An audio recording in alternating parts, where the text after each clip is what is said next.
literally the easiest way to start a website. Okay, the easiest way to start a website is to get VS or Visual Studio Code. Okay, it's a really good coding site where you can get CSS or HTML and many other coding languages. It's that easy, and really, that's how you can start making your own channel or like your own website, whatever you want to do. You can make a channel that supports your website, a website that supports your channel.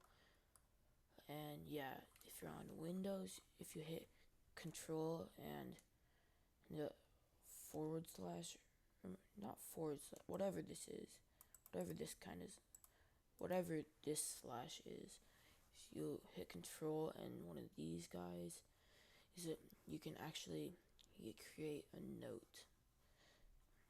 And if you put in an exclamation mark and then hit enter, it automatically fills in this stuff. I guess that's it for this video.